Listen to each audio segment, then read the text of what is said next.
नमस्कार। नेपाली पत्रकारहरूको अन्तर्राष्ट्रिय सञ्जाल इन्जाद्वारा आयोजित यस अन्तर्क्रियामा म सबै पत्रकार मित्रहरू र आजका हाम्रा विशेष अतिथिहरूलाई स्वागत गर्न चाहन्छु।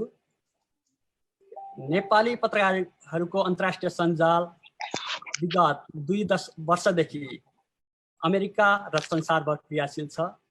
यसले विशेषतः नेपाली पत्रकारहरू संसारभरि छरेर जहाँ जहाँ बस्नुभएको छ उहाँहरूका समस्याहरूको बारेमा सधैँ पैरवी गर्दै आइरहेको छ र पत्रकारहरूलाई एक आपसमा जोड्ने, शिक्षित गर्ने र उनीहरूलाई अभिप्रेरित गर्ने। नेपालमा बजेट अधिवेशन सुरु हुन भइरहेको छ र अहिले कोरोना संक्रमणको कारण विश्वको अर्थतन्त्रलाई नै अत्यन्त खतरनाक चुनौतीहरू थपिएका छन्। यस्तो अवस्थामा अब नेपालको बजेट कसरी आउनुपर्छ, यसमा के कुराहरू समावेश हुनुपर्छ जस्ता कुराहरूको बारेमा आज हामी छलफल गर्नेछौँ र यसले समग्र विश्वलाई पारेको प्रभावको बारेमा पनि कुराकानी गर्नेछौँ। आज हामीसँग छलफलका लागि हाम्रा विशिष्ट अतिथि हुनुहुन्छ पूर्व राजदूत र नेपालका एक वरिष्ठ अर्थशास्त्री डाक्टर शङ्कर शर्मा, त्यसै गरी नेपाली पत्रकारितामा अर्थ क्षेत्रमा करिब 25 वर्षदेखि कलम चलाउँदै आउनुभएका वरिष्ठ पत्रकार हुनुहुन्छ गजेन्द्र बुढाथोकी, त्यसै गरी अर्का अर्थतन्त्रमै कलम चलाउँदै आउनुभएका वरिष्ठ पत्रकार विष्णु पौडेल शीतलजी हुनुहुन्छ अनि इन्जाका वरिष्ठ उपाध्यक्ष सुनिल मणि दाहाल हुनुहुन्छ। म किशोर सापकोटा तपाईहरुलाई यस बहसमा स्वागत गर्दछु र विषय प्रवेशका लागि म विष्णु शीतल पौडेलजीलाई हार्दिक अनुरोध गर्दछु। नमस्कार, धन्यवाद किशोरजी। म आजको हाम्रो यो छलफल कार्यक्रम अथवा यसलाई हामी अन्तर्क्रिया कार्यक्रम भन्दैछौँ। यो विशेष अवस्थामा हामीले सुरु गरेका छौँ। विशेष अवस्थामा यस मानेमा कि यो अहिले विश्व नै चाहिँ यो कोरोना पेन्डेमिकको चाहिँ यो महामारीको चाहिँ एउटा विकराल अवस्थामा छ र यो अवस्थाले एकातिर चाहिँ सम्पूर्ण विश्वलाई नै चाहिँ एउटा जनस्वास्थ्यको हिसाबले चाहिँ अब एकदमै चाहिँ बनाइराखेको छ। यसको असर चाहिँ अब अर्थतन्त्रमा पनि परिरहेको छ। विश्वको अर्थतन्त्र र चाहिँ अब हाम्रो चाहिँ कर्मभूमि र जन्मभूमि यो दुवैतर्फको अर्थतन्त्र पनि अब त्यसको चाहिँ नराम्रो चाहिँ चपेटामा पर्दै गरेको अवस्थामा हामी आज यो कार्यक्रम आयोजना गर्दैछौँ। यो कार्यक्रममा सहभागिता जनाइदिन चाहिँ हाम्रो निमन्त्रणालाई स्वीकार गरेर हामीसँग चाहिँ सहभागिता जनाइदिनु भएकोमा म धन्यवाद दिँदै चाहिँ स्वागत गर्न चाहन्छु डाक्टर शङ्कर शर्मा। डाक्टर शर्मा धेरै नेपालीहरूले चाहिँ चिनेको व्यक्तित्व हुनुहुन्छ र उहाँ हामी अमेरिका बस्नेहरूको लागि अझ विशेष व्यक्तित्व हुनुहुन्छ। उहाँले लामो समय यहाँको चाहिँ कूटनीतिक नियोगको चाहिँ प्रमुख भएर काम गर्नुभयो। अमेरिकाको लागि नेपालको राजदूत भएर चाहिँ आफ्नो चाहिँ पूर्ण कार्यकाल पुरा गरेर भएको हो। त्यसै गरेर अब नेपालमा हुँदाखेरि राष्ट्रिय योजना आयोगको उपाध्यक्ष जस्तो पद, त्यो सँगसँगै चाहिँ अहिलेको नेपालको वर्तमान संविधानमा संविधानका सुझाव दिने चाहिँ विभिन्न आयोगहरूमा चाहिँ एउटा विशेषज्ञको रूपमा चाहिँ लामो समय काम गरेर चाहिँ नेपालको चाहिँ नयाँ परिवर्तनलाई चाहिँ आफ्ना चाहिँ अमूल्य सुझावहरू दिएर चाहिँ आफ्नो एउटा विशिष्टता चाहिँ त्यहाँ प्रदर्शन गर्दै आउनु भएको छ। आज हामी यस सन्दर्भमा चाहिँ डाक्टर शर्मासँग चाहिँ विशेष गरेर यो आजको अवस्थाले निम्त्याएको आर्थिक समस्या त्यसको समाधानका बाटाहरू हामी उहाँसँग यसका विविध पक्षमा छलफल गर्नेछौँ। साथसाथै अघि किशोरजीले पनि भनिसक्नुभयो, हामीसँग अर्को व्यक्तित्व हुनुहुन्छ वरिष्ठ पत्रकार गजेन्द्र बुढाथोकी पनि पत्रकारितामा एकदमै चाहिँ पुरानो र विशिष्ट हासिल गरिसकेको नाम हो। उहाँले धेरै लामो समय, अघि किशोरजीले भने जस्तै 25 वर्षभन्दा ज्यादा चाहिँ उहाँले नेपालको र विश्वकै चाहिँ एउटा अर्थतन्त्रका विविध पाटोमा चाहिँ उहाँले कलम चलाउँदै आउनु भएको छ र उहाँ चाहिँ एउटा एसियाको चाहिँ विशेष युथ जर्नलिस्ट अवार्डबाट पनि उहाँ अवार्डेड हुनुभएको छ। त्यस्तै नेपालमा पनि चाहिँ उहाँले चाहिँ विभिन्न विशिष्ट अवार्डहरू पाइसक्नु भएको छ जर्नलिजमको क्षेत्रमा र उहाँ राइटर पनि हो।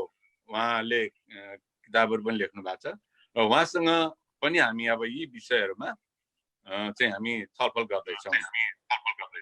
म विषयको प्रवेश नै गर्न चाहन्छु किशोरजी। अब अहिले हामीसँग नेपाली जर्नलिस्टहरूको इन्टरनेसनल नेटवर्क इन्जाको टिम छ। हामीसँग सायद पनि हाम्रो टिममा अहिले यो प्रोग्राममा र उपाध्यक्ष दाहाल र म पनि वरिष्ठ हाम्रो चाहिँ डाइरेक्टर यो टिमले यो चाहिँ कार्यक्रम सञ्चालन गर्दैछ र म सर्वप्रथम डाक्टर शर्मासँग अलिकति जिज्ञासा राख्न चाहन्छु। यो प्रोग्राममा मैले हजुरलाई आमन्त्रण गरेँ, स्वागत गरेँ। हस्, धन्यवाद छ हजुर। र म अब मैले के जान्न चाहेँ भने अहिलेको यो कोरोना भाइरस कोभिड-19 को भरि नै चाहिँ आतंक सिर्जना गरेको छ। लाखौं लाख चाहिँ सर मैले एकैछिन गरेँ सर, हामी कसैको डिभाइस अर्को डिभाइसमा हाम्रो आवाज कसैको डिभाइसलाई आवाज अलिकति इको आवाज आइरहेछ। अगाडि बढ्नुहोस् विष्णु सर। हजुर, अब यो कोभिड-19 खालको एउटा नकारात्मक प्रभाव पार्यो जनस्वास्थ्यमा, धेरैको ज्यान लिइसक्यो।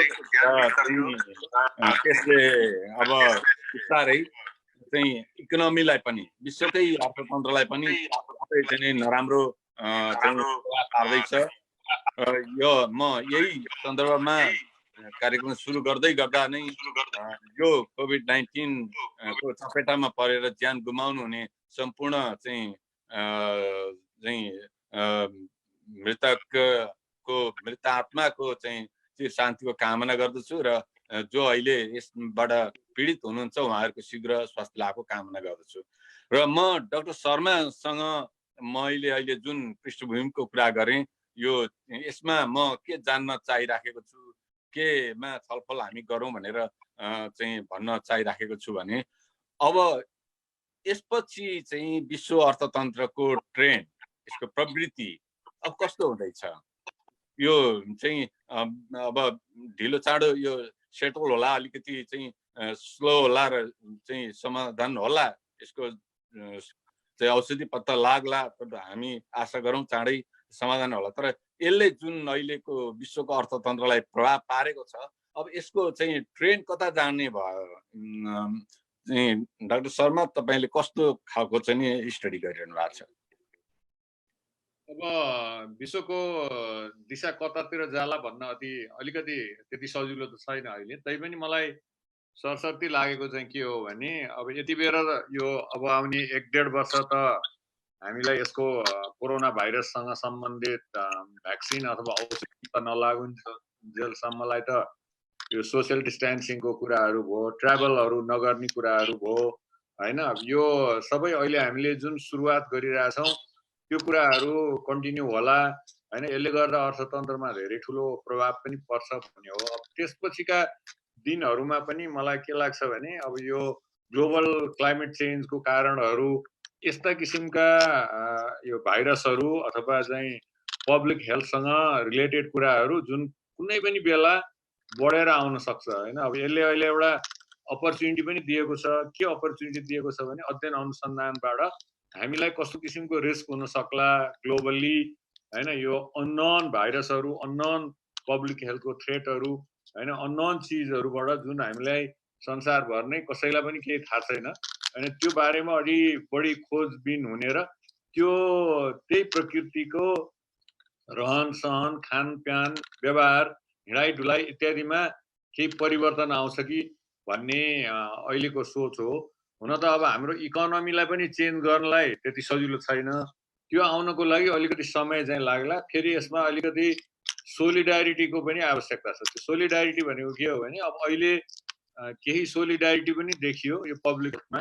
जस्तो उदाहरणको लागि औषधि उपचारको लागि मान्छेले एक देशले अर्को देशलाई सहयोग गर्ने, पहिला पहिला समस्या भएका देशहरूसँग अब अलिकति सम्बन्ध राम्रो गर्ने हैन, इत्यादि पनि एकातिर देखिएको छ भने अर्कोतिर मल्टिल्याटरल एजेन्सिजहरू, युएन सिस्टमहरू, डब्ल्युएचओ जस्तोलाई नमान्ने अथवा त्यसबाट सहयोग नलिने हैन, इत्यादि कुराहरू पनि देखिएको छ।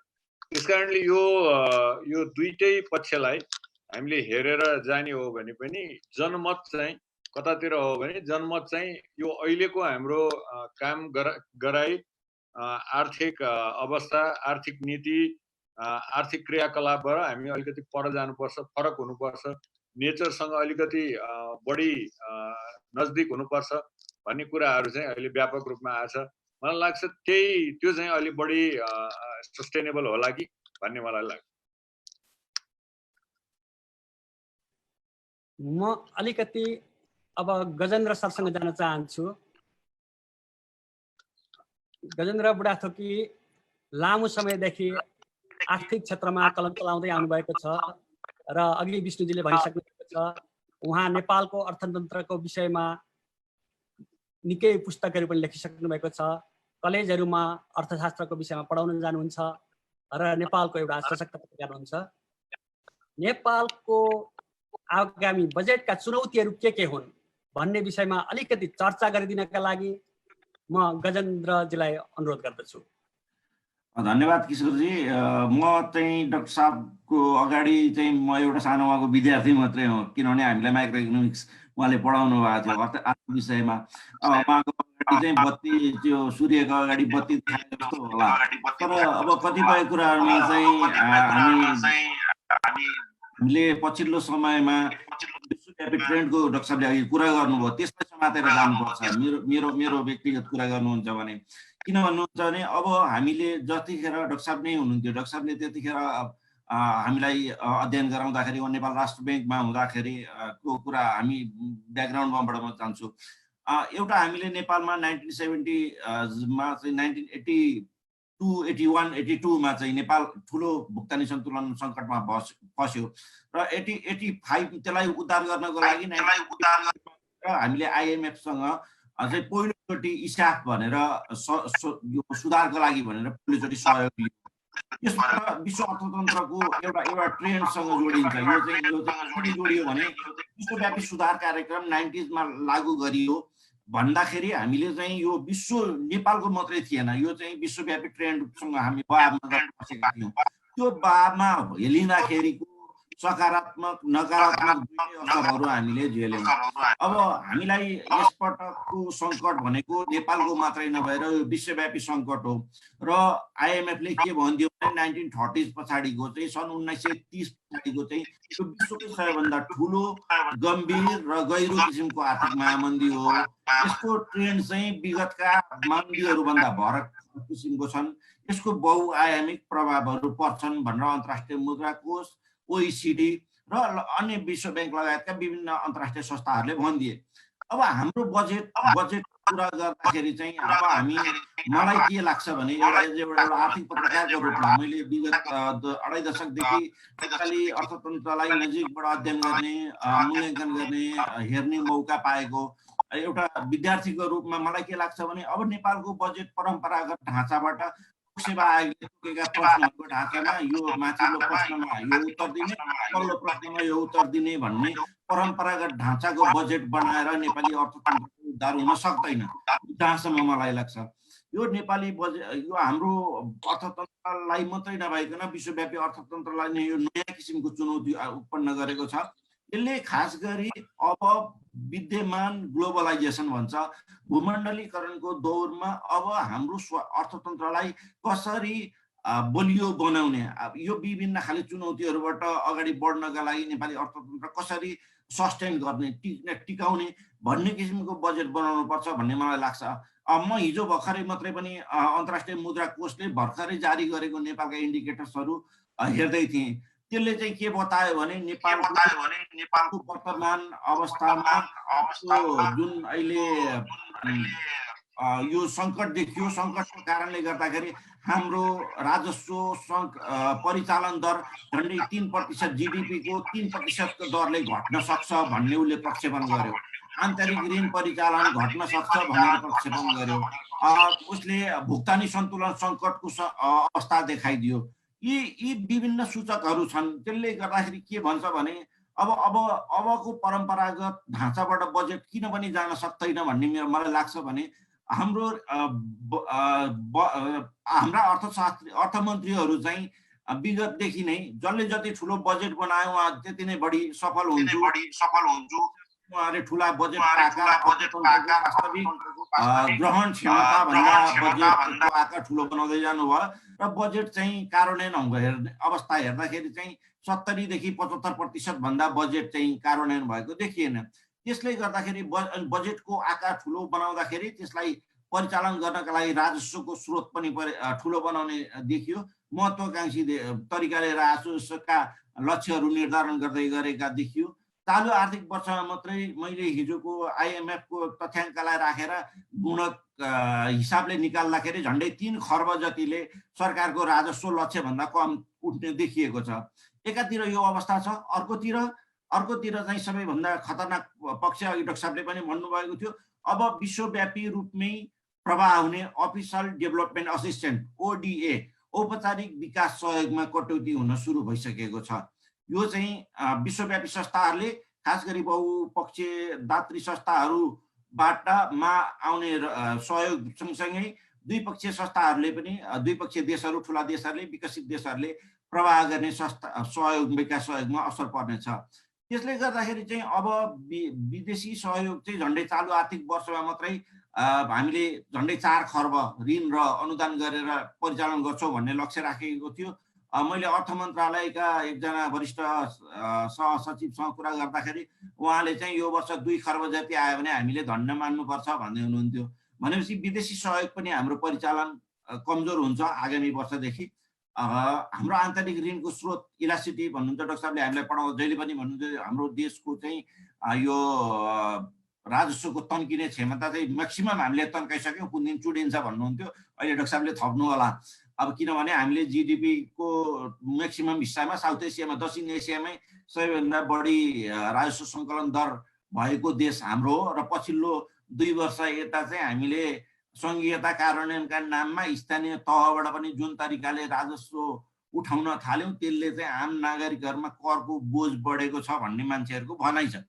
अब यी परिप्रेक्ष्यमा हेर्दाखेरि अब अहिले मैले सुने अनुसार चाहिँ सरकारले झन्डै यस्तो सङ्कटको बेलामा पनि सामान्य यथास्थितिको आधारमा झन्डै 16 खर्ब जतिको बजेट ल्याउने तयारी गरिरहेछ भन्ने सुनिएको छ। अब म एउटा अर्थशास्त्रको विद्यार्थी आर्थिक विषयमा लेख्दै आएको एउटा अभ्यासमा चाहिँ संलग्न एउटा पत्रकारको रूपमा मलाई के लाग्छ भने बजेटले चाहिँ यस्तो यी परम्परागत ढाँचामा लोकसेवा आयोगको प्रश्न उत्तरको ढाँचामा यदि बजेट आयो भने त्यसले न नेपाली अर्थतन्त्रको पुनर्बहाली गर्न सक्छ न पुनरुत्थान गर्न सक्छ, विश्वव्यापी आर्थिक सङ्कटमा न नेपाललाई चाहिँ बलियो बनाएर माथि लैजान सक्छ। यी पक्षहरूमा चाहिँ हामीले ध्यान दिनुपर्छ भन्ने मलाई लाग्छ र अर्थतन्त्रका विभिन्न चुनौतीहरू छन्। ती चुनौतीहरूको विषयमा अहिले डाक्टर साहबले पनि केही भन्नु होला र थप आवश्यक परेकोमा के कुन क्षेत्रमा प्राथमिकता दिनुपर्छ भन्ने विषयमा मेरा आफ्नाहरू रायहरू राख्ने नै छु। धन्यवाद गजेन्द्रजी। दर्शकहरू, यति बेला हामी नेपाली पत्रकारहरूको अन्तर्राष्ट्रिय सञ्जाल इन्जाद्वारा आयोजित नेपालको बजेट र विद्यमान आर्थिक चुनौतीहरूको बारेमा कुराकानी गरिरहेका छौँ। यति बेला हामीसँग वरिष्ठ अर्थशास्त्री, पूर्व राजदूत डाक्टर शङ्कर शर्मा हुनुहुन्छ। त्यसै गरी वरिष्ठ आर्थिक पत्रकार गजेन्द्र बुढाथोकी हुनुहुन्छ। वरिष्ठ आर्थिक पत्रकार विष्णु शीतलजी हुनुहुन्छ। इन्जाका वरिष्ठ उपाध्यक्ष सुनिल मणि दाहाल हुनुहुन्छ र म तपाईँहरूको साथमा छु किशोर सापकोटा। र तपाईँहरूले भर्खरै गजेन्द्रजी बोल्दै गर्दाखेरि पछाडि देख्नुभयो होला गजेन्द्रजीको श्रीमती त्यहाँ आउनुभएको थियो। अलिकति उहाँको बारेमा हामी भन्न चाहन्छौँ। प्रसङ्गवश तपाईँहरूले गजेन्द्रजी व्हिल चेयरमा बसेको देखिरहनु भएको छैन। गजेन्द्रजी अहिले पनि व्हिल चेयरमा हुनुहुन्छ। गजेन्द्रजीको कम्मरभन्दा मुनिको पाठ चल्दैन, तर पनि उहाँ पत्रकारितामा अत्यन्त कुशलताका साथ एउटा सशक्त पत्रकारको रूपमा खटिरहनु भएको छ, आफ्नो कर्ममा जुटिरहनु भएको छ। यस्ता पत्रकारप्रति हामी हार्दिक सम्मान व्यक्त गर्न चाहन्छौँ र गजेन्द्रजीले उठाएका प्रश्नहरूप्रति डाक्टर साहबको के राय छ? अबको हाम्रो बजेट यी चुनौतीहरूलाई सम्बोधन गर्न यी विषयमा बताइदिन म शर्माज्यूलाई अनुरोध गर्दछु। हस्, धन्यवाद किशोरजी। अब गजेन्द्रजीले आजकल यो गत 15-20 वर्षमा अध्ययन अनुसन्धान लेख्ने काम धेरै गर्नु भएको छ। उहाँले पनि धेरै नम्बरहरू, धेरै नेपालको आर्थिक क्षेत्रमा धेरै ज्ञान पहिला पनि थियो, अहिले पनि धेरै अझ ज्ञान हासिल गर्नु भएको छ। अब यसलाई अलिकति छोटकरीमा भन्दाखेरि पहिलो कुरो त अघि राजस्वकै कुरा आयो। अब राजस्व हाम्रो मुख्यतया यो भनौँ न, यो रेमिट्यान्सबाट आएको पैसाहरूबाट आयात हुने, अब आयातबाट राजस्वहरू बढ्ने, त्यो आयातमा भन्सार पनि लाग्ने, भ्याट पनि लाग्ने हैन, र त्यसपछि इभेन्चुअली इन्कम ट्याक्स पनि जोडिने भएको कारणले सबभन्दा ठुलो स्रोत झन्नै त्यही नै थियो। अब अहिले त्यो धेरै नै कम हुने भनौँ न, यसपालि नै यो आर्थिक वर्षमै नै झन्नै 21% कम हुने, र अब हामीले पहिला प्रोजेक्सन गरे भने अनुसार 25% कम हुने देखिएको छ। र अर्को साल पनि यो बढ्न सक्ने चाहिँ सम्भावना छैन, किनभने अब धेरै मान्छेहरू मध्यपूर्वमा बसिरहेका, मलेसियामा बसिरहेका नेपालीहरू फर्किने चाहनामा हुनुहुन्छ। कतारमा 30% जति मान्छेहरूको रोजगारी गुमिसक्यो हैन। त्यसकारणले अर्को साल पनि यो कोरोनाको प्रभाव रहिरहने हुनाले धेरै ठाउँहरूमा रोजगारी बढ्ने होइन, घट्ने सक्ने सम्भावना छ। त्यसकारणले विप्रेषणबाट हुन सक्ने राजस्वमा कमी र उद्योग धन्दाहरू पनि। अब अहिले हामी अलिकति अप्टिमिस्टिक सिनारियोमा छौँ नेपालमा, किनभने नेपालमा संयोगवश, सौभाग्यवश हामी कहाँ कोरोनाले धेरै प्रभावित गरेको छैन। तर अब धेरै विशेषज्ञहरूको भनाइ के छ भने अब इन्डियामा बढ्दैछ, इन्डियामा बढेको कारणले नेपालमा पनि यसको प्रभाव ठुलो हुन सक्छ भन्ने छ। त्यस कारणले अहिले हामी यसै भन्न चाहिँ सक्दैनौँ, तर नेक्स्ट इयर राजस्व उहाँले भन्नुभएको जस्तो धेरै हुँदैन, किनभने हाम्रो औद्योगिक क्षेत्रको उत्पादनहरू, सेवा क्षेत्रको उत्पादनहरू धेरै बढ्न सक्ने सम्भावना छैन। त्यो कारणले गर्दाखेरि त्यो बजेट हामीले सानो बनाउनु पर्ने, अनि विदेशी सहयोगहरू चाहिँ कम आउने, जति अहिले पाइपलाइनमा छन् तिनीहरू पनि अलिकति कोभिडको कन्टेक्स्टमा हेल्थतिर अलिकति डाइभर्ट हुन सक्ने सम्भावना बढी देखिएको छ। र विश्व बैंक, एसियाली विकास बैंक र आइएमएफ जस्तोबाट दिने पैसा, अब आइएमएफबाट दिने पैसा त डलरको डलर हामीले तुरुन्तै तिर्नुपर्छ, यो एकदमै सर्ट टर्म हो हैन, यो ब्यालेन्स अफ पेमेन्ट फरेन एक्सचेन्जको लागि मात्रै हो। र अरूलाई हामीले अलिकति समय त हुन्छ, तर त्यही पनि धेरै आउँदैन। अर्को साल त त्यो पनि कम आउँछ, किनभने विकसित देशले विश्व बैंक, एसियाली विकास बैंकलाई दिने पैसाहरू पनि घट्छ। त्यसकारणले सानो बजेट हुनुपर्ने हो। अब सानो बजेटमा कहाँ त प्रायोरिटी के त हाम्रो समस्या भन्दाखेरि सबभन्दा पहिला त अहिले यो असङ्गठित क्षेत्रहरूमा काम गर्ने झन्नै 44 लाख मान्छेहरू नेपालमा छन्। 44 लाख मध्ये 17 लाख मान्छेहरू असङ्गठित क्षेत्र भए पनि कृषितिर छन्, र केही अलिकति एक्टिभिटिजहरूलाई हामीले छोड्ने हो भने झन्नै 25 लाख मान्छेको त रोजगारी त्यहाँ पनि गएको छ, असङ्गठित क्षेत्रमा पनि। अब सङ्गठित क्षेत्रमा काम गर्ने 19 लाख मान्छेहरू नेपालमा छन्। त्यसमध्ये 4.5 लाख टुरिज्म सेक्टरमा काम गर्ने मान्छे, उनीहरूको त रोजीरोटी 1 वर्षको लागि नै जान्छ। अनि यो म्यानुफ्याक्चरिङ सेक्टरमा काम गर्ने करिब 5 लाख मान्छेहरू छन्। त्यो 5 लाख मान्छेहरूमा आधाभन्दा बढीको काम हुँदैन। किन कम हुन्छ भने डिमान्ड पनि घट्छ, एक्टिभिटिज पनि घट्छ। कोरोनाको कारणले धेरै मान्छेले काम पनि गर्न पाउँदैनन्, क्यापेसिटी पनि कम हुन्छ। त्यसकारणले सङ्गठित क्षेत्र असङ्गठित क्षेत्र दुवैमा समस्या हुने हुनाले मैले चाहिँ जहिले पनि के भन्दै आएको छु भने अब एउटा राहत र इम्प्लोइमेन्ट जेनेरेसन प्रोग्राममा यसपालिको बजेट एकदमै फोकस हुनुपर्छ र धेरै रकम एउटा फ्ल्यागसिप प्रोजेक्टको रूपमा, फ्ल्यागसिप बजेटको रूपमा त्यही रहनुपर्छ भन्ने मलाई लाग्छ। अब दोस्रो भनेको अब यो हेल्थ सेक्टरको कुराहरू त छ, किनभने हेल्थ सेक्टरको कुरा सजिलै जाने छैन र नेपाल त्यति प्रिपेयर रहन्छ। हुन त अमेरिका पनि देखिएन प्रिपेयर भएको होइन यस्तो एपिडेमिकको लागि, र नेपाल त अझै छैन। त्यस कारणले 7वटा प्रदेशमा 7वटा हेल्थको सेन्टर अफ एक्सिलेन्सहरू तयार गर्ने होइन, हेल्थमा एकदमै सहयोग र बजेट बढाउने, सबैलाई टेस्ट गर्ने कुराहरूलाई हामीले जोड दिनुपर्छ। त्यो कन्टिन्यू पनि भइरहन्छ। तेस्रो कुरा भनेको चाहिँ के हो भने यो साना उद्यमीहरू जसमा चाहिँ 10 जनाभन्दा बढी कम काम गर्छन्,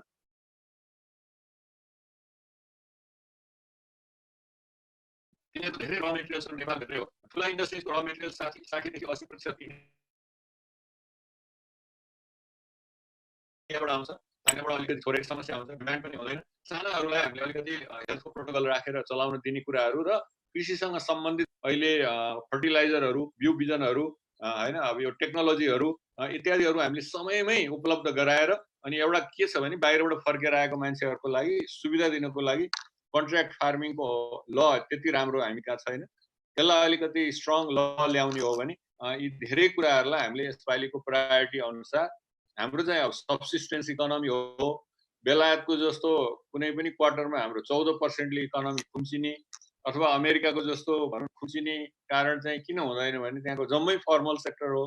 हामी कहाँ निर्वाहमुखी अर्थतन्त्र भएको कारणले होइन, अब त्यस्तो किसिमको समस्या अमेरिका बेलायत जस्तो चाहिँ नभए पनि होइन, हाम्रो आर्थिक वृद्धि दर 1-2% भए पनि, शून्य भए पनि माइनसमा धेरै जान नसक्ने हुनाले मलाई लाग्छ हाम्रो यो कृषिलाई यसपालि हामीले एकदमै जोड दिएर अगाडि लिएर जानुपर्छ भन्ने मलाई लाग्छ। तर अब यसको अर्थ यो होइन कि हामीले यो भनौँ न अरू सबै क्षेत्रमा काम गर्न सक्छौँ भन्ने पटक्कै होइन। किनभने स्रोत कमी भएको कमीको कारणले गर्दाखेरि केही ठुला प्रोजेक्टहरूमा हामीले चाहिँ भनौँ न एउटा हेल्थको प्रोटोकल मेन्टेन गरेर कामदारहरूलाई त्यहाँ राखेर होइन सुपरभिजन गरेर काम गराउन सकिन्छ।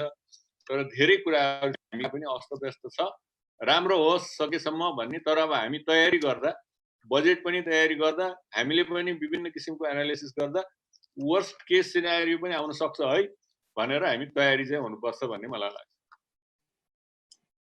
धन्यवाद डाक्टर साहब। पत्रकार विष्णु सितालले हात म प्रश्नका लागि विष्णु सिताललाई त्यस पछाडि म हाम्रो वरिष्ठ उपाध्यक्ष सुनिल बनिललाई अहिले विष्णु सितालजीलाई आफ्ना प्रश्नका लागि धन्यवाद किशोरजी। हामीलाई यो टेक्निकल कहीँ केही प्रब्लम भइरहेको आइरहेको छ साउन्डमा होइन। मैले डाक्टर साहबबाट चाहिँ जवाब चाहिँ को अपेक्षा गरिराखेका थिएँ, जुन बजेटको प्राथमिकताको त्यो मैले पाइसकेको छु। त्यस्तै गरेर अब चाहिँ मैले नेपाली अर्थतन्त्रमा अब यो कोभिडले पार्ने जुन धक्का हो, यसबाट बचाउनको लागि हामीसँग के प्लान हुनुपर्छ भन्ने म जान्न चाहन्छु। अब सरले अघि निर्वाह हुनाले त्यति प्रब्लम नहोला कि भन्ने थियो। थपहरू जान्न चाहन्छु कि यो धक्का नराम्रोसँग पनि पर्न सक्छ भन्ने स्थितिले हामी तयार हुनुपर्छ होइन? हो, धक्का एकदम नराम्रो, खास गरी फर्मल सेक्टरमा। अब मैले अघि नै भने, अब जसरी अहिले सरकारी संयन्त्रहरू एकदमै ठुलो भएको छ, प्रोभिन्सहरू, लोकल गभर्मेन्टको ब्युरोक्रेसी होइन, पोलिटिसियनहरू र एउटा ब्युरोक्रेसीको साइज आर्मीको साइज, नेपाल पुलिसको साइज, सशस्त्र प्रहरीको साइज, पब्लिक इन्टरप्राइजहरूमा सरकारले नै तलब दिनुपर्ने आयोगहरू इत्यादि धेरै नै छन्। अनि यो कारणहरूले गर्दाखेरि पनि नेपालको साधारण खर्च एकदमै ठुलो छ। त्यही कारणले मलाई लाग्छ फेरि सरकारलाई एउटा अब खालि हामी साधारण खर्च मात्रै गरेर बस्छौँ, विकास निर्माण गर्दैनौँ भनेर भन्नलाई अश्लील हुने हुनाले सरकारले नर्मल्ली अलि ठुलो बजेट देखाउने, खर्चै नभए पनि कार्यान्वयन नै नहुने भए पनि देखाउने अब प्रचलन र बाध्यता त्यो कारणले गर्दाखेरि हो। अब तपाईले भन्नुभयो जस्तो मैले खालि के भने आर्थिक वृद्धि दरको कुरा गर्दा चाहिँ अब युरोप अमेरिका चाहिँ एकदमै फर्मल सेक्टर मात्रै भएको हैन, कारणले गर्दाखेरि उनीहरूको त अब एग्रिकल्चर सेक्टर पनि एकदमै फर्मल हो, व्यावसायिक हो हैन। त्यसकारणले गर्दाखेरि त्यो जीडीपीमा एकदमै -14%, -15% आउन सक्ने सम्भावना हैन। अनइम्प्लोइमेन्ट पनि 14% अहिले अमेरिकामा देखिएको छ, त्योभन्दा धेरै बढ्न सक्ने सम्भावना पनि देखिन्छ हैन। बेलायतमा त्यस्तो भइरहेछ। नेपालमा के हो भने समस्या चाहिँ एकदमै ठुलो हुन्छ। अघि मैले पनि भने र यो छिटै जानेवाला पनि छैन र विष्णुजीले भन्नुभएकै जस्तो हामी एकदमै वर्स्ट केसको लागि तयार हुनुपर्छ, किनभने असङ्गठित क्षेत्रमा काम गर्ने जो कृषिमा पनि आधारित छैनन् ती त झन्डै 25 लाख छन् नि। सङ्गठित क्षेत्रमै काम गर्ने भनौँ न एउटा मिनिमम वेज लेभलको 14, 15, 16 हजार एभरेजमा तलब खाने उद्योग क्षेत्रको, पर्यटन क्षेत्रको मान्छेहरू त कमसेकम 10 लाखको त रोजीरोटी त गुम्यो। त्यसकारण यो नै अब नेपालमा भनौँ न अन्य क्षेत्रमा हामीले कुरा नगरे पनि यो 35 लाखले जुन एउटा रोजीरोटी गुमाउँदैछन् डे टु डे यो कमाएर खानुपर्नेले, त्यो एउटा ठुलो समस्या हो। र त्यो मात्रै होइन, अब अहिले करिब 30 हजार त यो एम्बेसीमा गएर धर्ना दिइरहेछन् हैन, मलेसिया र कुवेतको गरेर। अब धेरै मानिसहरू भनौँ न 1 लाख 2 लाखदेखि 5 लाखसम्म मान्छेहरू रोजीरोटी गुमाउने मिडल इस्टमा, तिनीहरू फर्केर आएपछि उनीहरूको पनि आय स्रोत नभएको कारणले गर्दाखेरि त्यो एउटा ठुलो, त्यसैले यो ठुलो चुनौती भएको हुनाले मैले अघि नै के भने अब यिनीहरू सबैलाई पहिलो प्राथमिकता दिएर राहत र रोजीरोटीको लागि यो अहिले नेपालमा एउटा प्रधानमन्त्री रोजगार कार्यक्रम भन्ने पनि छ। हुन त यो त्यति प्रभावकारी छैन भन्ने कुराहरू आइरहेछ, तर यसलाई प्रभावकारी पनि बनाउनु पर्यो। अब अर्को साल यसमा विश्व बैंकको पनि सहयोग भएको हुनाले आधा चाहिँ विश्व बैंकको पैसा आउँछ। त्यसकारण उसले अलिकति मोनिटरिङ गर्ने कामहरू हैन, सुपरभिजन गर्ने कामहरू, प्रोजेक्ट आइडेन्टिफिकेसन गर्ने कामहरूमा पनि सहयोग गर्ने हुनाले यो मैले सबभन्दा पहिले यो राहत र रोजगारी सिर्जनाको लागि एकदमै बजेटले ठुलो रकम, अघि मैले भने एउटा शब्द फ्ल्यागशिपको रूपमा यसलाई अगाडि लाने हैन, ठुलो रकम र विदेशी सहयोगहरूको पनि जो जति अहिले नेपालमा पाइपलाइनमा बसिरहेछ, नयाँ थप्न आउला, तर त्यो पाइपलाइनमा भएकोलाई हामीले त्यतातिर डाइभर्ट गरेर लिएर गएर यसलाई चाहिँ हामीले यसबाट राजनीतिक, आर्थिक र सामाजिक समस्या नहुने गरी हैन यसलाई चाहिँ एड्रेस गर्नुपर्ने र साथसाथै हेल्पको पनि कुरा गरेँ मैले। त्यसैले आउनै नसक्ने भन्ने हुँदै होइन कि आउँछ, एकदमै ठुलो आउँछ, तर हाम्रो आर्थिक वृद्धि दरको हिसाबले चाहिँ धेरै भनौँ न 2/3 जनता केही न केही रूपमा यो कृषिसँग सम्बन्धित भए हुनाले त्यसले चाहिँ यो निर्वाहमुखी अर्थतन्त्रको कारणले गर्दा युरोप अमेरिकाको जस्तो, अब इभन इन्डियाको जस्तो पनि भनौँ न ठुलो डिप्रेसनको ग्रोथ रेटको नम्बर चाहिँ आउँदैन भन्ने मेरो भनाइ हो। धन्यवाद डाक्टर साहब।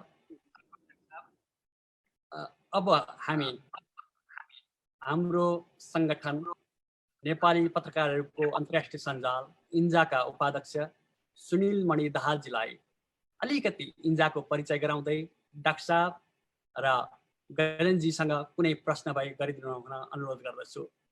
सुनिलजी। हजुर, नमस्कार डाक्टर साहब, नमस्कार गजेन्द्रजी।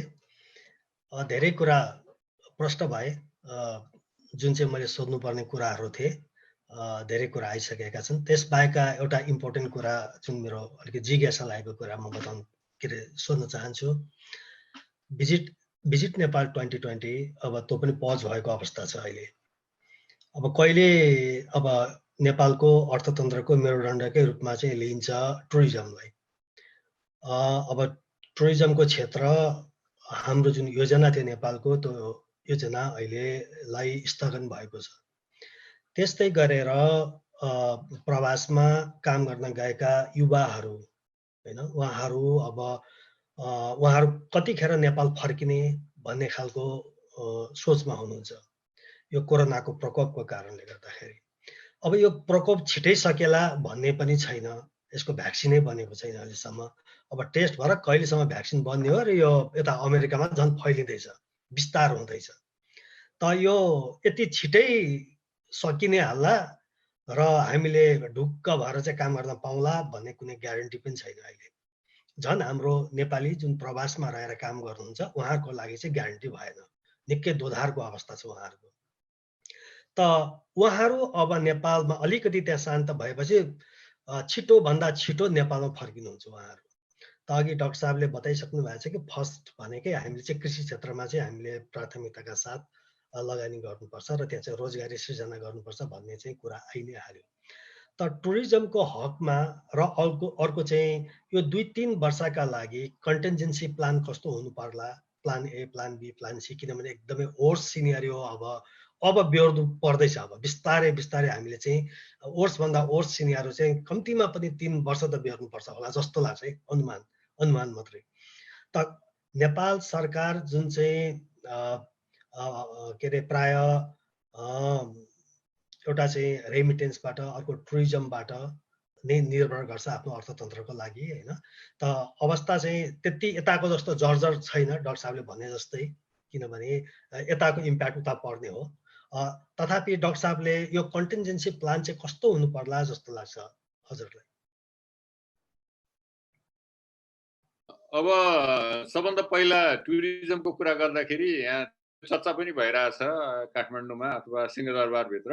अब एउटा चाहिँ यसको सिनारियो कस्तो छ भने तपाईँको अब भनौँ न यो अहिले हामीले त यो अहिले नेपालमा वैशाख महिना भइसक्यो होइन, मेको आधा गइ नै सक्यो होइन।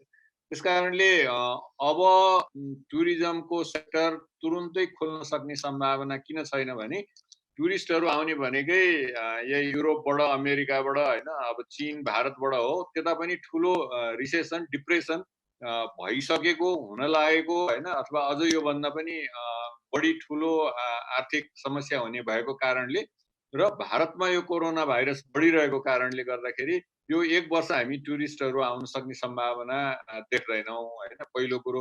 अब इनकेस यसको चाहिँ प्लान बी त के भनेर भन्दाखेरि केही सहज भयो होइन, नेपालमा त्यति ठुलो इफेक्ट भएन भने अब हामी कसरी मान्छे तान्ने भन्दाखेरि त्यति बेला हामीले अलिकति बढी एग्रेसिभ मार्केटिङ गर्नुपर्ने आवश्यकता छ भन्ने धेरै एक्सपर्टहरूको भनाइ छ। र दोस्रो चाहिँ के हो भने नेपाललाई अलिकति नेपालको चाहिँ सोसियल डिस्टेन्सिङ, किनभने हाम्रो एडभान्स टुरिज्म इको टुरिज्म हामी अलिक बढी जोड दिन्छौँ होइन, र हो पनि किनभने युरोपियन अमेरिकन आउने भनेको खास गरी ट्रेकिङमा जाने होइन, बाहिर पहाडतिर घुम्न जाने होइन, यस्ता पार्कहरूतिर घुम्न जाने भएको हुनाले हाम्रो चाहिँ त्यो एउटा फ्ल्यागसिप आइडियाहरू त्यो इको टुरिज्मसँग सम्बन्धित कुरालाई हामीले म्याक्सिमम प्रमोट गर्नुपर्छ भन्ने दुईटा कुराहरू चाहिँ अलिकति आइरहेछ। अब नत्र भने यसपालि चाहिँ करिब पनि 1 वर्षको लागि टुरिज्म चाहिँ हामीसँग हुन सक्ने सम्भावना छैन। अब जहाँसम्म बाहिर बसिरहेको मानिसहरू छ, खास गरी अब अहिलेको ठुलो समस्या मिडल इस्ट र मलेसिया हो। अब मेरो चाहिँ यसमा 4वटा सुझाव हो। एउटा चाहिँ के भने पहिलो कुरो हाम्रो डिप्लोमेटिक च्यानल नै यसरी चलायमान बनाउनु पर्यो जसले गर्दाखेरि नेपालीहरू लिस्ट प्रायोरिटीमा गएर उनीहरू छोड्ने भन्दा पनि कुनै कम्पनी बन्द भयो भने अर्को कम्पनीमा ट्रान्सफर हुन सक्ने नेपाली प्रतिको सदाशयता सबै देशमा छ, त्यसलाई हामीले क्यापिटलाइज गर्ने, त्यसलाई क्याप्चर गर्ने। त्यसकारणले अलिकति डिप्लोमेटिक च्यानलहरूलाई एकदमै स्ट्रङ गर्ने जसले गर्दाखेरि केही सुविधा उनीहरूको देशले ल है नेपालीलाई चाहिँ जसरी पनि यहाँ एडजस्ट गर्नुपर्छ भन्ने होस्, जसले गर्दा उनीहरूको रोजीरोटी पनि नगुमोस् भन्ने हो। दोस्रो भनेको यहाँ फर्किसकेपछि एयरपोर्टमै उहाँहरूलाई चाहिँ एउटा भनौँ न टेक्नोलोजिकल्ली हिसाबले अथवा चाहिँ फर्मको हिसाबले उहाँको एप्टिच्युड के हो, स्किल के हो होइन, त्यो अनुसारको हामीले फर्म सानो भराएर त्यही अनुसारको हामीले एउटा रिफ्रेसर कोर्स ट्रेनिङहरू दिने, कम्तीमा पनि 2 महिनाको ट्रेनिङहरू दिएर उनीहरूलाई लोनको सुविधा सफ्ट लोन दिएर 0 इन्ट्रेस्ट रेटमा लोनहरू दिएर उनीहरूलाई जब क्रिएटर बनाउने हो, जब गर्ने भन्दा पनि अनि जब क्रिएटर बनाउने हो। दोस्रो हो। तेस्रो भनेको चाहिँ मैले अघि एउटा छसक्क भनेको थिएँ, यो कन्ट्र्याक्ट फार्मिङको कुरा नेपालमा अलिकति विक छ, त्यसलाई अलिकति लिज एग्रिमेन्ट मात्रै भन्ने छ। त्यो कन्ट्र्याक्ट फार्मिङ भनेको अरूको जग्गा पनि चाहिँ लिएर कन्ट्र्याक्ट गरेर अनि आफ्नो टेक्नोलोजी आफ्नो इरिगेसनहरू इन्भेस्ट गरेर त्यसलाई अगाडि लाने हो। त्यस्तोको लागि चाहिँ सरकारले यो ऐन कानुनमा अलिकति सुविधा र एगेन त्यहाँ पनि लोन सोनको कुराहरू आउँछ, त्यो सुविधा दिएर अरूकै जग्गा लिएर भए पनि कन्ट्र्याक्ट फार्मिङ गरेर यो एग्रिकल्चर सेक्टर बढाउन सक्ने सुविधा। र यति बेला एउटा नेपालमा एउटा सिपको विकासको एउटा अपर्च्युनिटी के छ भने नेपालमा धेरै 5 लाख मान्छे त कन्स्ट्रक्सनमा इन्डियाबाट आएर काम गर्ने हो हैन। ज्वेलरी बिजनेसमा झन्डै 80,000 त काठमाडौँमै काम गरिरहने हो हैन। त्यसकारणले बङ्गलादेशबाट आएका इन्डियाबाट आएका धेरै मान्छेहरू फर्केर गएका छन्। यति बेला यहाँ काम गर्ने मान्छेको पनि अभाव भएको हुनाले त्यो सिपको ट्रेनिङहरू प्रविधिको ट्रेनिङहरू दिएर उनीहरूलाई चाहिँ त्यो रिप्लेस गराउने हैन र काम तुरुन्तै गराउन सक्ने अवस्था सिर्जना गर्ने, यी 4-5 वटा कुराहरू चाहिँ इम्पोर्टेन्ट हुन्छ भन्ने मलाई लाग्छ। हस् डाक्टर साहब, धन्यवाद। धन्यवाद डाक्टर साहब। अब म केही आफ्ना प्रश्नहरू भए गजेन्द्र बुढाथोकीजीलाई गरिदिनु हुन अनुरोध गर्दछु। मेरो एउटा डाक्टर साहब योजना आयोगमा पनि लामो समय रहनुभयो, यो पहिलो सदस्य उपाध्यक्ष रहनुभयो।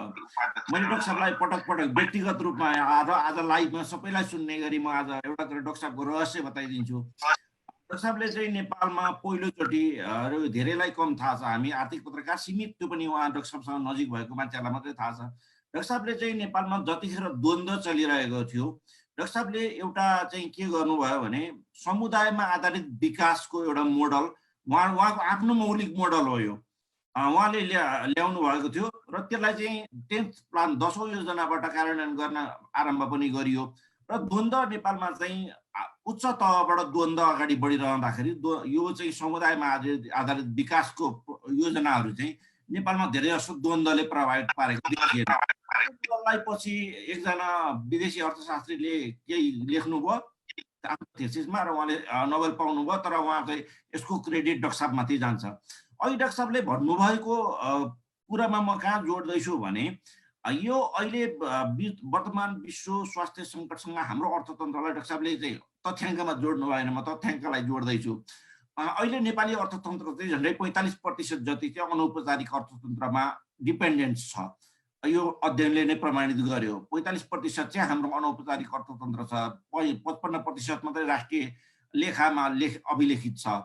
र सबैभन्दा यहाँनिर चाहिँ जोड्नुपर्ने मुख्य कुरा चाहिँ मलाई के लाग्छ भने अब अहिले चाहिँ अघि पनि मैले भन्दै थिएँ परम्परागत योजना र नीतिहरूले अब काम गर्दैन। डाक्टर साहबलाई मैले व्यक्तिगत रूपमा सोध्न चाहेको चाहिँ के हो भने अब अहिले विश्वव्यापी रूपमै एसडिजीलाई फेरि रिराइट गर्नुपर्छ भन्ने माग अगाडि बढिरहेको बेलामा वर्तमान समयमा हाम्रो देशले चालु आर्थिक वर्षदेखि कार्यान्वयनमा ल्याएको यो जुन 15औं योजना छ, 15औं योजना स्थगन गर्न सकिन्छ कि सकिँदैन? एउटा मेरो नम्बर 1।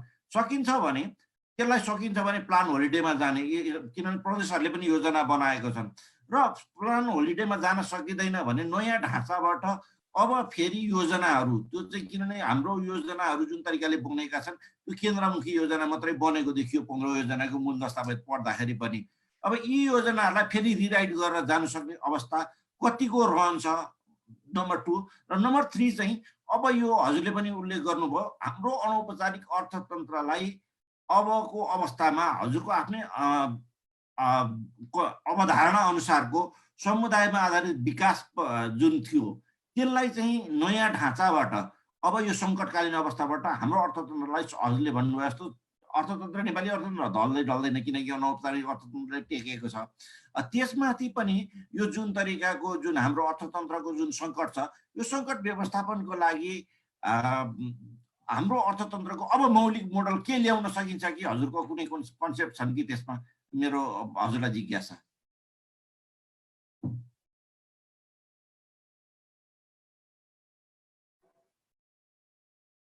अब पहिलो कुरो योजनाको कुरो गर्नु हो। अब यो अलिकति राजनैतिक दस्तावेज पनि हो अब तपाईँले भन्नुभएको कुरा चाहिँ एकदमै ठिक हो। यसलाई चाहिँ प्लान होलिडेड बनाएर 5 वर्षको कुराहरू अब हामीलाई 6 वर्ष लगाएर यो वर्ष चाहिँ यसमा योजनाका काउन्ट हुँदैन।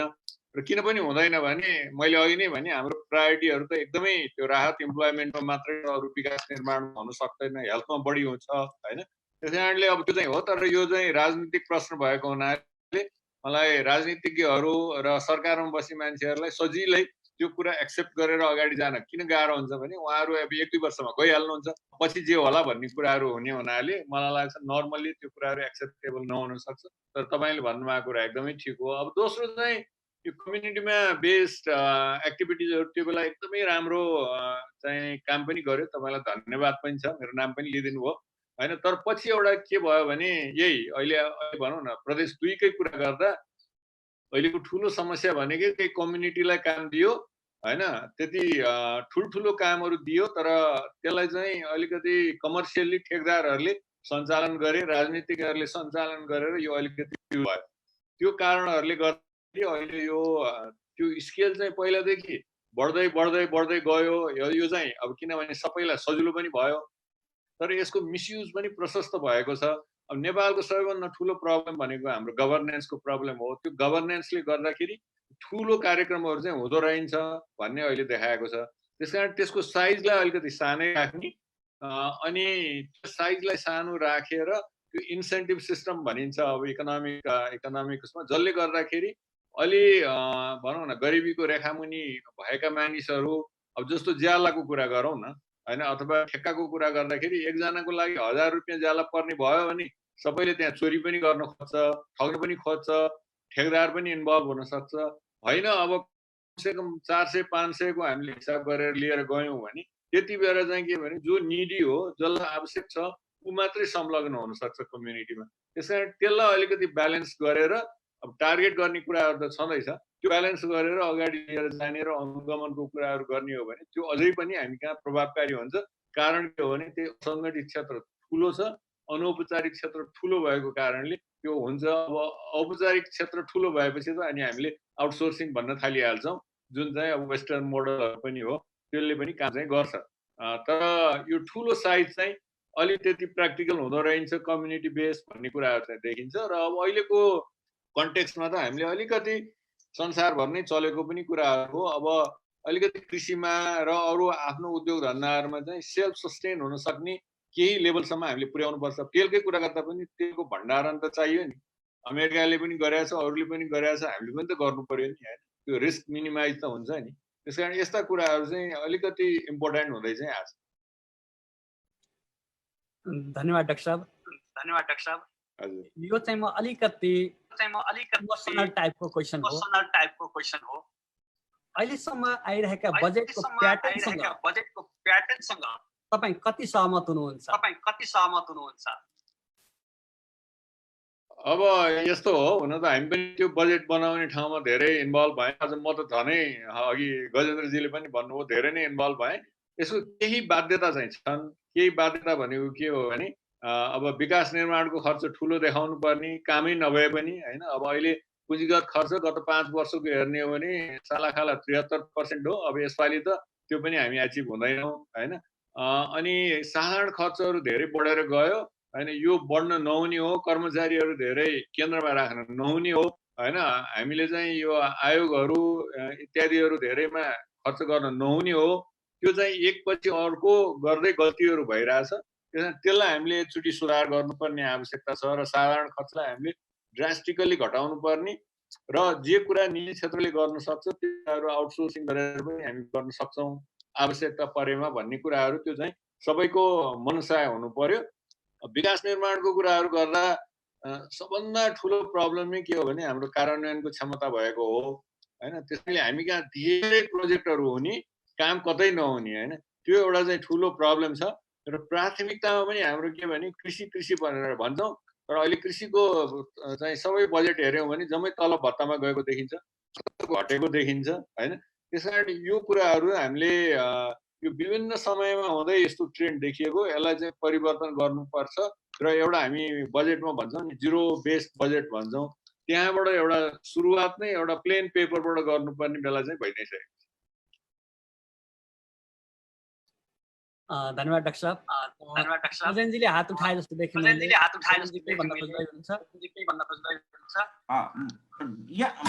मैले जोड्न चाहेको चाहिँ डाक्टर साहबले पनि अघि भन्नुभयो, अब अहिले जुन तरिकाले विश्वव्यापी रोजगारीमा रहेका 30 लाख, यो तथ्याङ्कहरूमा विभिन्न खाले डिबेट छन्, तर 30 लाख एभरेजमा चाहिँ निस्कियो। 30 लाख जनशक्ति मध्ये 10 लाखले तत्कालै रोजगारी गुमाउँदैछन्। आन्तरिक रूपमा रोजगारी गुमाउनेहरूको संख्या झन्डै 55 लाख भयो। यो 55 लाख र 30 लाख भनेपछि झन्डै 10 लाख भने पछाडि झन्डै 60-65 लाख मान्छेहरू अहिले तत्कालै रोजगारीको सङ्कटमा छन्। अब यो हजुरले अघि भन्नुभयो जस्तो साना माइक्रो योजनाहरूमा हामीले अब क्यास ट्रान्सफर बेसमा कार्यक्रममा चाहिँ जान सकिने मलाई व्यक्तिगत रूपमा लागेको चाहिँ यतिखेरको सङ्कटको बेलामा प्रधानमन्त्री रोजगार कार्यक्रमको बजेट एकातिर छ, अर्कातिर त्यो प्रधानमन्त्री कृषि आधुनिकीकरण परियोजनाको बजेट छ। यस्ता खाले खुद्रा खाद्य आयोजनाहरूमा झन्डै 55 देखि 60 अरब रुपियाँ जति पैसा जति निस्किने रहेछ डाक्टर साहब। यो पैसालाई चाहिँ उनीहरूको अघि हजुरले भन्नुभयो विदेशबाट फर्केका नेपालीलाई मात्रै नभएर एसएमइजहरूमा लघु तथा साना उद्योगहरूमा काम गर्नेहरूले उनीहरू तत्काल रोजगारी गुमाएका छन्। त्यो उनीहरूलाई कृषिबाट जो सानो ल्यान्ड होल्डिङ्सहरू भएका छन्, सानो जमिनको स्वामित्व भएका साना किसानहरू र कृषि श्रमिकहरूले अब रोजगारी गुमाएका छन्। भनेपछि यी वर्गहरूको लागि भनेर स्पेसल प्याकेजमा जोडेर मैले हजुरले भन्नुभयो जस्तो यिनीहरूलाई स्पेसल प्याकेजमा जोडेर रोजगारीमा ल्याउनको लागि समुदायमा आधारित कार्यक्रमहरू हजुरले भन्नुभयो यहाँले ठुला सङ्ख्या छन् भनेर मैले तथ्याङ्क राष्ट्रिय योजना आयोगबाट निकालेको तथ्याङ्कले के देखायो भने झन्डै 13,000 आयोजना त अनगोइङ आयोजनाहरू रहेछन्। साना तिना खुद्रे त्यो मन्त्रीको पकेटबाट ल्याएर चाहिँ हाल्ने योजनाहरू गर्दा 13,000वटा आयोजना 22 सालदेखि अहिलेसम्म चलिरहेका, कुनै त पुरै पनि नभएका छन्। भनेपछि त्यस्ता साना तिना खुद्रे आयोजनाहरूलाई मात्रै नभएर रोजगारी मूलक कार्यक्रमहरूमा यी व्यक्तिहरूलाई समावेश, जुन 65 लाख मान्छेहरू छन्, यी 65 लाख मानिसहरूलाई समावेश गर्नका लागि समुदायमा आधारित कार्यक्रम लैजान सकिन्छ कि सकिँदैन भन्ने फेरि मेरो जिज्ञासा छ।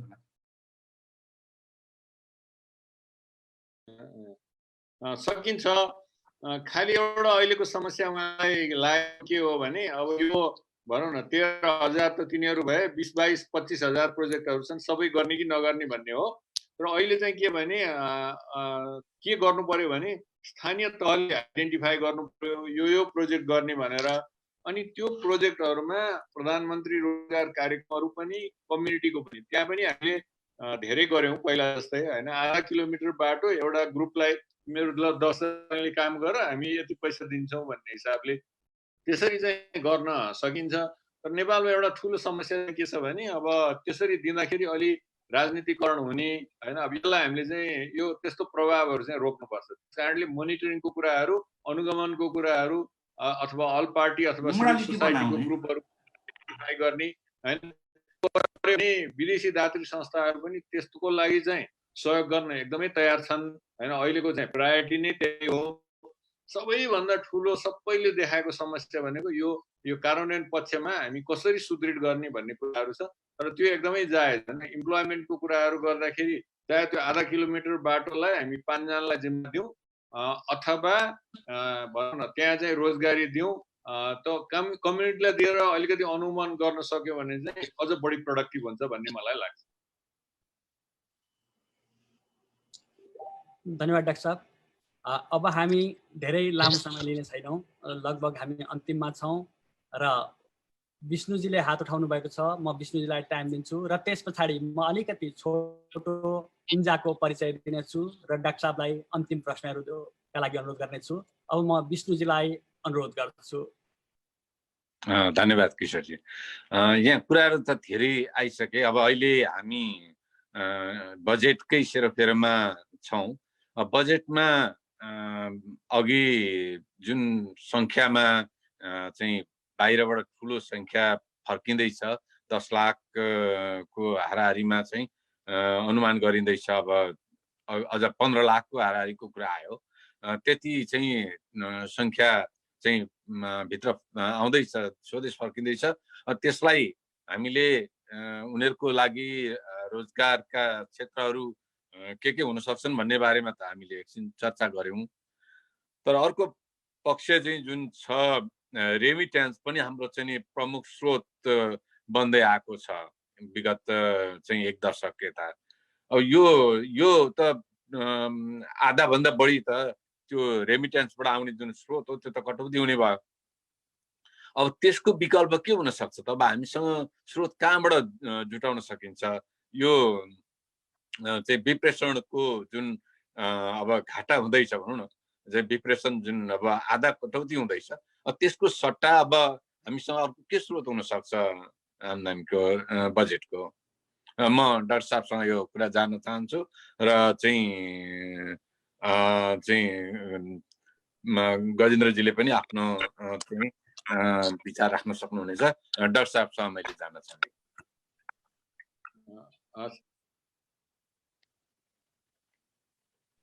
क्यालकुलेसन चाहिँ कस्तो छ भने, अहिलेको क्यालकुलेसन कस्तो छ भने, अहिले जति विदेशबाट आइरहेको झन्डै झन्डै त्यति नै खर्च नेपालीहरू विदेश गएर अहिले पनि नेपालीहरू ट्राभल गर्ने निकै भइसक्यो। सेवा क्षेत्रको फरेन एक्सचेन्जको खर्च त्यति नै भइसक्यो भन्ने कुराहरू छ। त्यस कारणले त्योभन्दा अलिक कम होला होइन। त्यो एउटा नेपालीहरू विदेश जाने बन्द हुनेको कारणले। दोस्रो चाहिँ अब माग नै सामानको माग, सेवाको माग होइन, त्यो नै एकदमै कम हुने भएको कारणले गर्दाखेरि र तेलको प्राइस भनौँ न, अब जुन चाहिँ अब फेब्रुअरीमा झन्डै $70 पुगेको थियो, अस्ति एकचोटि आएर $18 भयो। अब अहिलेको 2020 को एभरेज प्राइस चाहिँ $30 भन्ने छ। सबैभन्दा ठुलो हाम्रो आयात हुने भनेको तेल हो। यी सबै कारणहरूले गर्दाखेरि र रेमिटेन्समा 20% को कमी भए पनि होइन यो साललाई हामीलाई त्यति गाह्रो नहोला भन्ने IMF को प्रोजेक्सनहरू रहिरहेको छ। तर अर्को साल चाहिँ अब हामीलाई भनौँ न, अब रेमिटेन्स कति घट्छ, त्यहाँ जब कति गुमाउँछन् होइन, त्यसले चाहिँ धेरै असर पार्छ। त्यसमा चाहिँ अब अलिकति हुन त अब यो इम्पोर्टलाई अलिकति रोक्ने कुराहरू भन्दा पनि देशभित्र प्रोडक्सन बढाउने कुराहरू, मैले अघि एग्रिकल्चरको कुरा गरेँ, र केही कुराहरू अननेसेसरी कुराहरू, नन इसेन्सियल प्रडक्टहरूलाई चाहिँ हामीले इम्पोर्ट पनि अब केही रोक लगाउनु पर्ने, ट्यारिफ बढाउनु पर्ने आवश्यकता चाहिँ हुनसक्छ होइन।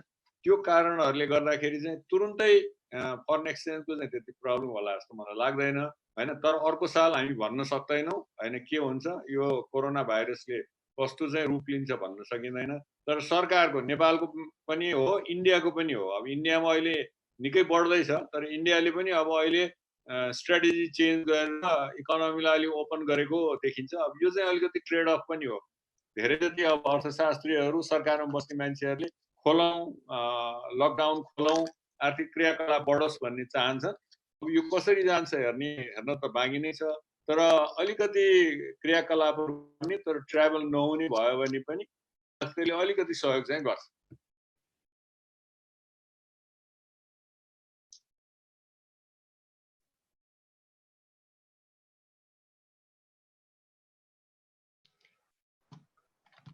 हजुर, मैले स्रोतहरू अरूका के हुन सक्छन् भनेर जान्न चाहे। अब स्रोत त विदेशी नै हो यसलाई, तर त्यो विदेशी स्रोतले चाहिँ अहिले ऋणले धेरै पुग्दैन। किनभने अहिले IMF ले दिने 26 अरब मैले अघि नै भनिहालेँ, दिन्छु त भन्यो, तर उसलाई 2 वर्षभित्र 3 वर्षभित्र तिर्नु पनि पर्छ। विश्व ब्याङ्क र एसियाली विकास ब्याङ्कले पहिल्यै भइरहेका पैसाबाट उनीहरूले रिस्ट्रक्चर गरिरहेको हो। त्यस कारणले हामीले यो फरेन एक्सचेन्ज अर्न गर्न सक्ने समस्या भन्दा पहिला खर्च गरिरहेको कुराहरूलाई अब हामीले कटौती नै गर्नुपर्ने आवश्यकता। धन्यवाद डाक्टर। यसको मतलब खर्च कटौती गर्यौँ भने चाहिँ हामीलाई स्रोतको कमी नहोला भन्ने हजुरको हो। मेन चाहिँ फरेन एक्सचेन्जको हो, खास गरी रेमिटेन्सको कुरा गर्दा। अब आयातबाट राजस्व मार्फत जुन आउने रकम त त्यो त अब भनौँ न यसपालिदेखि नै धेरै नै कम हुन्छ। त्यसमा हामीले यो मैले चाहिँ के भन्ने गरेको छु भने, अहिले सरकारको भइरहेको करिब 30-35% प्रोजेक्टहरू कटाउनुपर्छ, जसले चाहिँ रोजगारी दिँदैन, जसले चाहिँ उत्पादकत्व धेरै दिँदैन। अनि यो राष्ट्रिय गौरव आयोजनाहरू पनि यता थुप्रा भन्दा पनि थोरैमा हामी काम गर्ने, तर त्यसलाई कम्प्लिट गर्नेतिर लाने, जसले गर्दा रोजगारी पनि रहिरहोस्। अनि अनावश्यक यो आयोग सहायक इत्यादिका कुराहरू होइन, अस्टेरिटी मेजरहरू गाडी किन्ने कुरा, फर्निचर किन्ने कुरा इत्यादि लेखेर सबै हामी धेरै कटाउन सक्छौँ हैन। त्यसमा चाहिँ जोड दिनुपर्ने आवश्यक छ।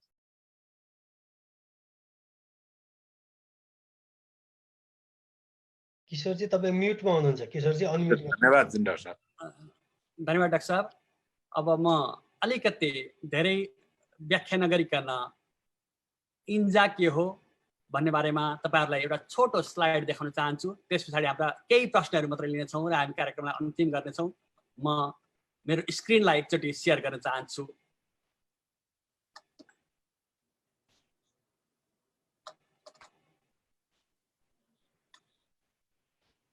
यो हाम्रो आजको सानो ब्यानर हो आजको अन्तर्क्रियाको बारेमा।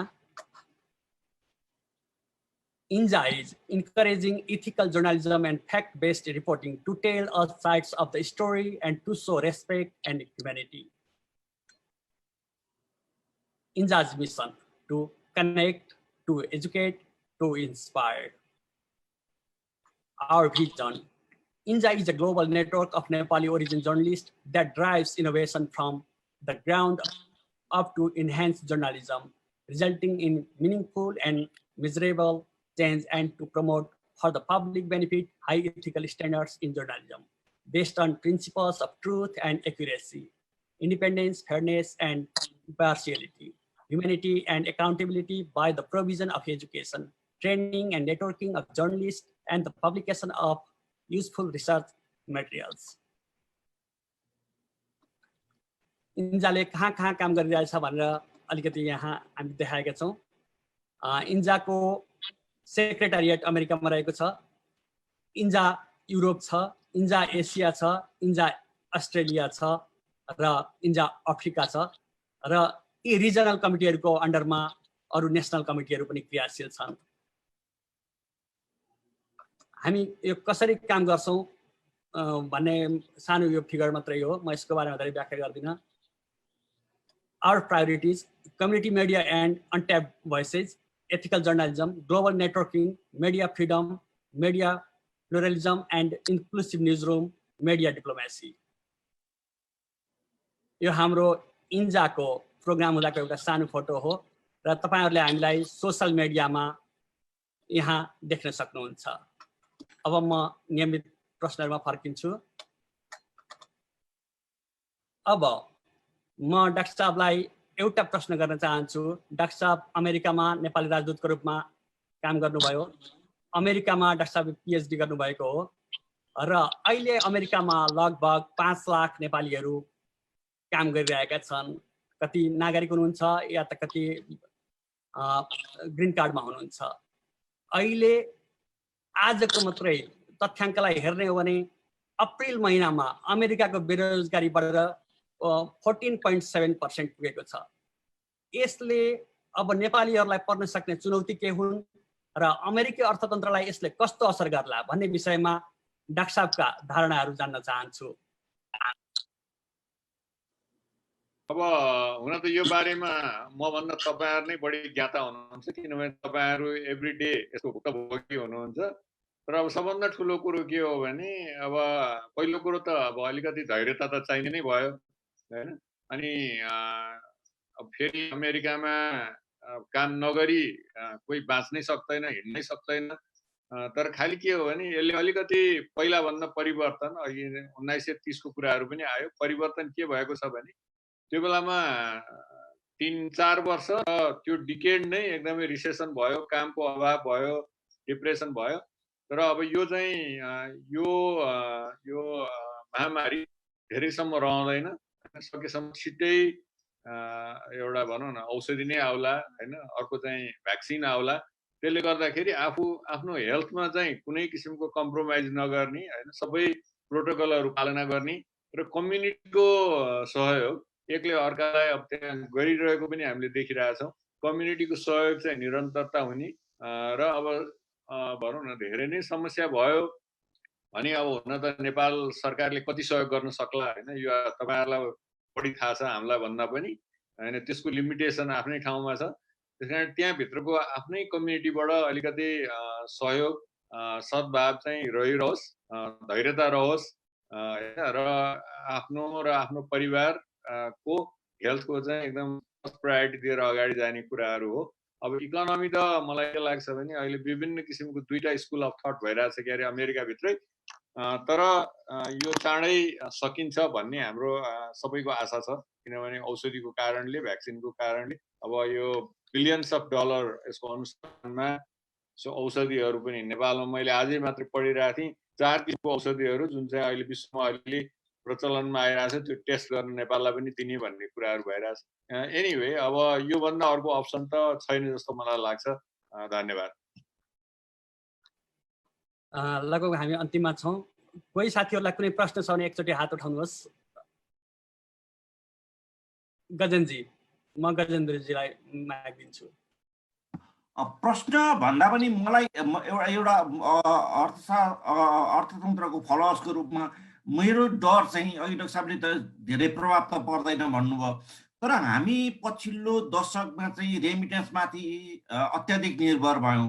अर्थशास्त्रीय भाषामा चाहिँ विदेशी मुद्रामा को आर्जनमा एकल स्रोतमाथिको निर्भरताको अवस्थालाई चाहिँ एकदमै जोखिमपूर्ण अवस्था मानिन्छ। अब डाक्टर साहबले भन्नुभए पनि मलाई के लाग्छ भने यो वर्ष झन्डै तामचुम 6 देखि 6.5 खर्ब रुपियाँ मात्रै रेमिटेन्स आउँछ। आगामी वर्षदेखि अझ घट्छ। पर्यटन हाम्रो धराशायी हुँदैछ। निर्यातबाट हुने आर्जन भनेको झन्डै 75 अर्ब जति मात्रै थियो, त्यो पनि घट्नेवाला छ। भने पछाडि यो अवस्थाले चाहिँ नेपालको विदेशी विनिमय सञ्चितमा आगामी वर्षदेखि चाहिँ भयङ्कर ठुलो जोखिम ल्याउँछ कि भन्ने मेरो डर हो। डाक्टर साहबको यसमा मलाई थोरै राय जान्न चाहे। त्यही भएर मैले अलिकति कससली भने यो साललाई चाहिँ हामीलाई त्यति ठुलो धक्का नदेला होइन, किनभने अहिले आइएमएफबाट पनि हामीले अलिकति केही सहयोगहरू पनि लिन लाग्छौँ होइन, फरेन एक्सचेन्जको कुरा। अर्को सालको चाहिँ हामी भन्न सक्दैनौँ, तर त्यो दुईटा कुराले नेपाललाई अलिकति पोजिटिभ चाहिँ होला भन्न ठान्छु मैले। दुईटा कुरा भनेको के हो भने अब जस्तो सुकै कोरोना भाइरसको प्रभाव भइरहे पनि नेपालभित्र कामकाज भएन, रोजीरोटी भएन, इन्डिया खुलिरह्यो होइन, एक्टिभिटिज बढिरह्यो। नेपालभित्र पनि यो हेल्थको समस्या बढी नै रहे पनि खुलिरह्यो भने भनौँ न फेरि रोजीरोटीको कुरालाई अन्त नगए पनि इन्डिया जालान् कि एउटा बाध्यताले गर्दा भन्ने मलाई एउटा लाग्ने हो होइन। दोस्रो चाहिँ हाम्रो फरेन एक्सचेन्जको खर्च नै खास गरी नेपालीहरू बाहिर जाने खर्च र विदेशबाट नेपाल ल्याउने सामानहरूमा व्यापक कटौती गरेर र डिमान्ड पनि घटेर होइन, यी कुराले केही गर्ला। तर तपाईँले भन्नुभएको जस्तो किनभने ठुलो रकम हाम्रो विदेशी सहयोगको भनेकै रेमिटेन्सै हो, एउटै मात्रै स्रोत हो, ठुलो स्रोत भनौँ न, र पर्यटन त जम्मै ड्राई अप नै भइहाल्छ भन्ने कुराहरू हो। त्यो ल्याउन सक्छ र सरकारले अलिकति स्ट्रिन्जेन्ट मेजर्सहरू यस्तो नहोस् कि आइएमएफले फेरि पैसा दिएर हामीले चाहिँ आइएमएफकै गाइडलाइनमा सबै इकोनोमी चल्ने चाहिँ बनाउन नपरोस् भन्ने मेरो पनि त्यही चाहना हो। धन्यवाद डाक्टर साहब। अब हामी कार्यक्रमको अन्तमा छौँ। यहाँले समय दिनुभयो, यहाँलाई धेरै धेरै धन्यवाद। त्यसै गरी गजेन्द्रजीले पनि हामीलाई समय दिनुभयो, गजेन्द्रजीलाई धेरै धेरै धन्यवाद दिन चाहन्छु। म इन्जाका वरिष्ठ उपाध्यक्ष सुनिल मणि दाहाल र इन्जाका वरिष्ठ उपाध्यक्ष विष्णु शीतलजीलाई पनि धन्यवाद दिन चाहन्छु। अब हामी साथीहरूसँग कुनै पनि प्रश्न छैन भने आज यो कार्यक्रमलाई अन्त गरौँ। कोही साथीहरूसँग केही छ भने भन्नुहोस्, न म अन्त गर्न चाहन्छु। कोही पनि साथीहरूको हात उठेन, त्यसैले म नेपाली पत्रकारहरूको अन्तर्राष्ट्रिय सञ्जाल इन्जाद्वारा नेपालको वर्तमान आउन लागेको आगामी बजेट विश्व अर्थतन्त्रको बारेमा एउटा छोटो बहसमा सहभागिता बनाइदिनु भएकोमा सबैलाई हार्दिक धन्यवाद दिँदै बिदा लिन चाहन्छु। सबैको जय होस्। नमस्ते। धन्यवाद सर। नमस्कार।